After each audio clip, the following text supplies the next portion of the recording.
Bonjour mes amis investisseurs. Cette vidéo elle est faite pour ceux qui débutent dans la bourse ou souhaitent débuter dans la bourse mais connaissent pas toutes les bonnes raisons de commencer à investir. Cette vidéo elle est faite pour les débutants surtout et je vous invite à envoyer cette vidéo pour vos amis, pour des personnes de votre famille qui connaissent pas la bourse, pensent que la bourse c'est un type de casino, c'est quelque chose de très dangereux. Bien sûr, on a peur des choses qu'on connaît pas trop. Du coup, cette vidéo vient pour ouvrir un peu l'esprit des gens qui souhaitent commencer dans la bourse pour que les gens puissent voir les avantages d'investir dans les marchés boursiers. Si vous êtes ici pour la première fois, bienvenue, je suis Michael Ravaneda, je suis brésilien, d'où vient mon accent, je suis ingénieur et analyste financier. Ici, vous allez trouver plein de sujets par rapport à l'investissement des long terme. J'ai déjà fait une vidéo comment commencer à investir en bourse avec peu d'argent. J'ai déjà fait beaucoup de vidéos par rapport aux ETF, c'est un panier d'actions que vous pouvez acheter avec 50 euros, 100 euros et acheter beaucoup de sociétés d'un seul coup. Investir long terme et investir sur les sociétés, c'est devenir partenaire des sociétés. Et c'est dans cette vidéo que je vais vous présenter les 15 principales raisons pour investir dans la bourse à long terme. On perd pas de temps et on va commencer déjà avec la première raison que c'est importante quand on pense investir à long terme. La raison, c'est l'inflation. Le simple fait de laisser l'argent dans la banque, dans les livrets A, c'est perdre de l'argent. Parce qu'à long terme, les prix des biens de consommation, toutes les choses qu'on achète en fait, deviennent plus chères, c'est naturel. Ça, c'est les pouvoirs d'achat qui commencent à s'affaiblir et c'est à cause de l'inflation. C'est l'augmentation naturelle des prix qu'on a au fur et à mesure que les temps ils passent. Du coup, laisser l'argent dans la banque sans rentabiliser, c'est perdre de l'argent. C'est ça que vous pouvez voir dans cette image quand on analyse en fait la rentabilité de livret A par rapport à l'inflation. Depuis déjà l'année de 2003, ça devient très compliqué. L'inflation et les livrets A avaient la même rentabilité, si on peut dire comme ça. Bien sûr que l'inflation, c'est pas une rentabilité, c'est une perte. Mais là, je compare avec la rentabilité de livret A pour voir si notre rentabilité arrive à dépasser la perte du pouvoir d'achat.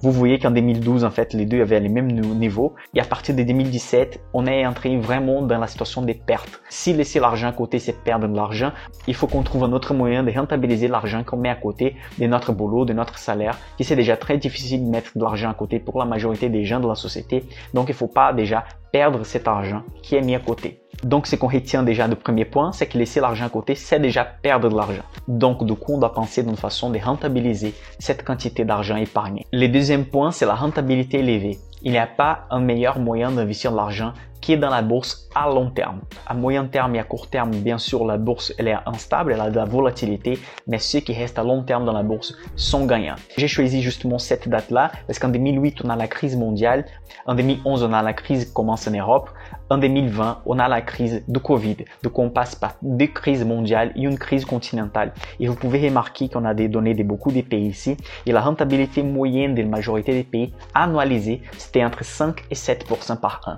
Une rentabilité de 7% par an après 10 ans, elle est capable de doubler votre investissement initial. Imaginez que simplement le fait de ne pas laisser l'argent dans les livrets A et de les mettre dans la bourse à travers un ETF par exemple, que c'est un panier d'actions, tout le monde peut acheter un ETF avec 100, 150 ou 200 euros, laisser en fait cet investissement et à long terme, la rentabilité annualisée c'est de 5 à 7% par an, même en considérant les périodes de crise, ce qui fait une rentabilité de plus de 10 fois celle du livret A. Il ne faut pas rêver non plus, je suis là justement pour vous montrer la réalité. La bourse, elle est très gagnante à long terme, mais il ne faut pas penser à gagner de l'argent d'un jour sur l'autre. Il n'y a pas de baguette magique, il n'y a pas de l'argent gratuit. Une rentabilité de 7% par an peut doubler ton argent dans 10 ans. 10 ans, c'est une période pas négligeable, mais c'est simplement l'effet de laisser dans les livrets A sans rien faire ou investir dans la bourse et laisser l'argent là-bas. Juste cette décision dans votre vie peut doubler la quantité d'argent mis au début en considérant la rentabilité moyenne de marché. Bien sûr que vous pouvez faire beaucoup mieux que la moyenne aussi de marché en prenant un peu plus de risques. Le troisième point est lié au deuxième que je viens de montrer. La bourse, elle bat tous les autres types d'actifs du marché jusqu'à 2018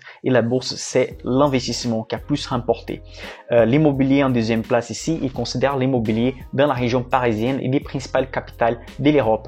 Bien sûr que l'immobilier dans des autres régions du monde ou en Provence, il n'était pas si élevé comme on voit dans ces graphiques. Et aussi, on ne considère pas la partie imposition, les travaux, et etc. Je dis pas ça parce que l'immobilier c'est pas un bon type d'investissement. Je trouve même que c'est presque obligatoire de faire des investissements sur l'immobilier à partir d'un certain montant d'argent que vous allez posséder. Mais la bourse, elle continue à battre les mondes entiers, tous les autres types d'actifs. ce soit les métaux, ce soit l'immobilier, ce soit les trésors des gouvernements. Un quatrième point important quand on commence à investir en bourse, c'est qu'on commence à penser à l'avenir, à la retraite, à la liberté financière et on parle des capital humain qu'on a besoin de penser au futur. C'est quoi les capital humains? Bon, on peut diviser déjà les capitales entre capital financier et les capital humains.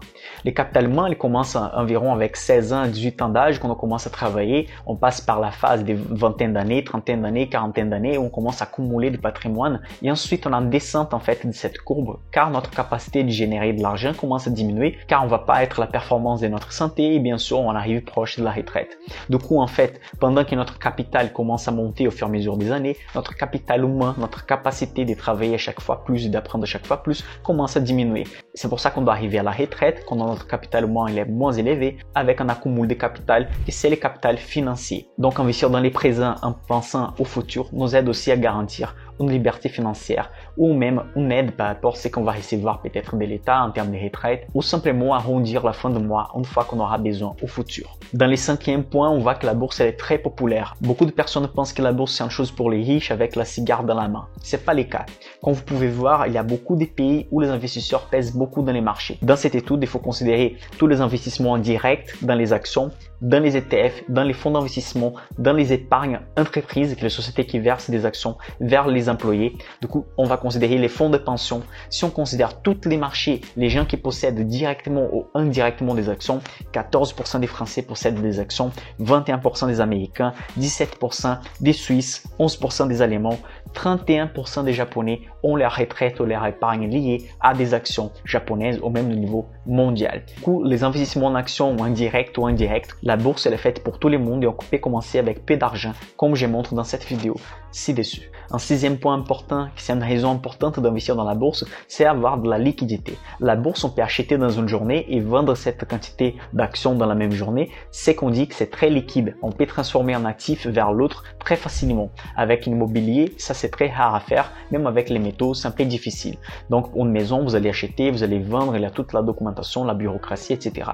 Donc, la bourse, c'est un des investissements plus liquides qui existent. Donc, tu peux transformer l'argent de la bourse dans un autre type d'actif très rapidement. Ça, c'est un grand avantage de la bourse par rapport aux autres types d'investissement. Le septième point, c'est qu'on devient partenaire vraiment de la société. Je parle beaucoup de ça dans ma chaîne. Je vois vraiment une société comme un ensemble de personnes qui travaillent pour un bien en commun avec les actionnaires. Les sociétés, elles vont en bourse en fait parce qu'ils vont partager une partie de la société, des pourcentages, des pouvoirs vraiment avec les actionnaires qui vont injecter de l'argent dedans.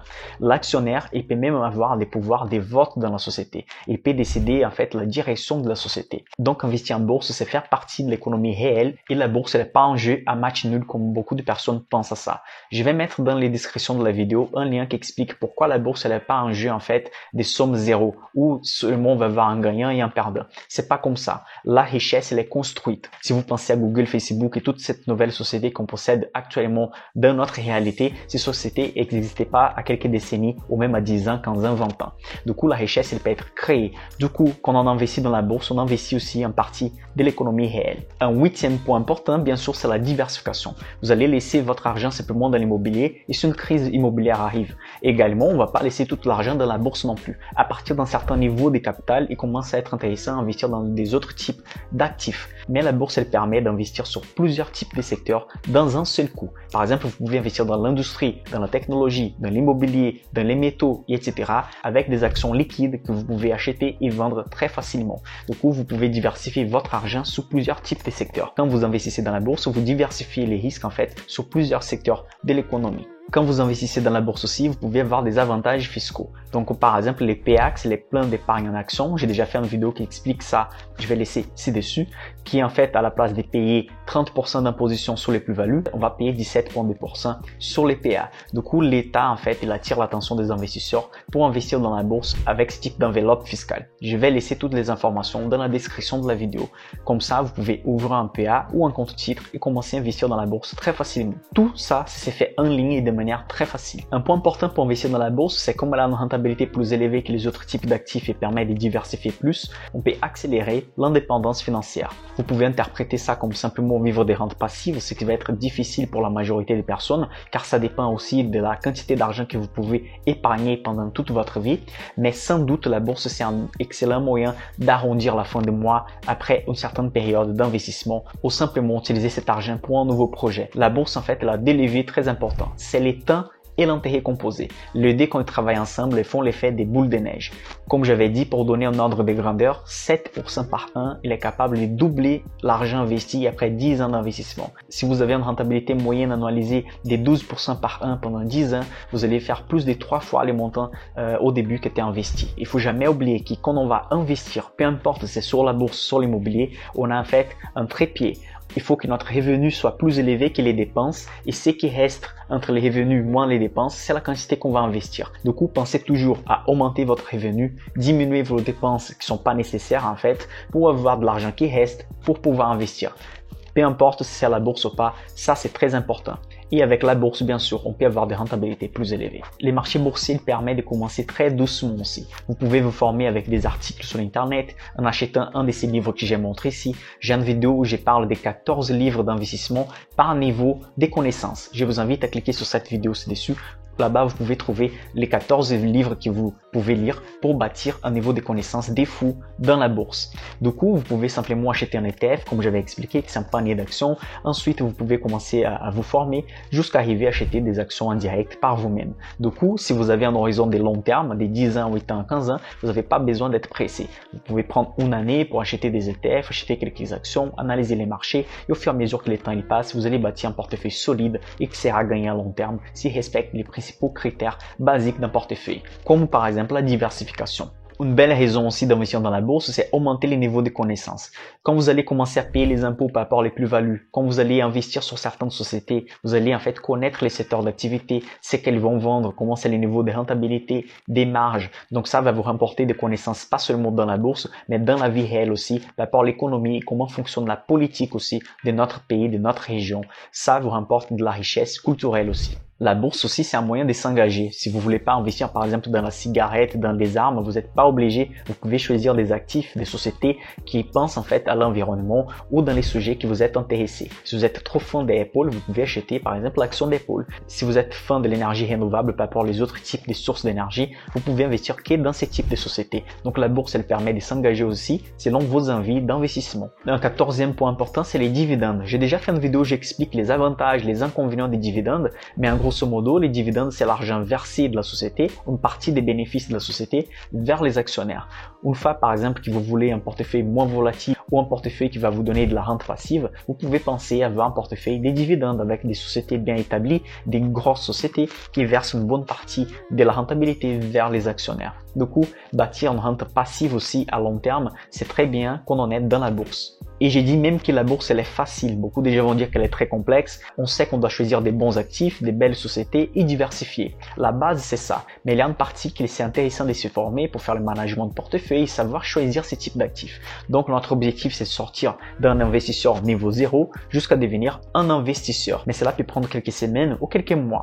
C'est pas grave. Si vous avez un investissement de long terme, il faut commencer à se former maintenant et penser au futur. Si vous voulez rentabiliser votre argent qui est mis à côté dans l'épargne, la bourse va être la meilleure solution pour la grosse majorité d'investisseurs. Surtout que vous pouvez avoir un portefeuille conservateur qui va pas avoir beaucoup de risques. Et vous pouvez avoir aussi un portefeuille qui est plus risqué si vous avez une aversion au risque qui est pas élevée. Donc là, on a vu 15 bonnes raisons pour investir dans la bourse. Si vous êtes intéressé à approfondir plus vos connaissances, je vous invite à regarder quelques vidéos dans ma chaîne. J'ai fait d'analyse des sociétés, j'ai fait d'analyse des ETF, j'explique comment fonctionnent les niveaux, les ratios des dettes, comment en fait commencer à investir dans la bourse. Et si vous avez des questions, pose-moi les questions ci-dessous la vidéo dans les commentaires. Je vais répondre tout le monde. Je suis Michael Ravaneda et on se voit à la prochaine.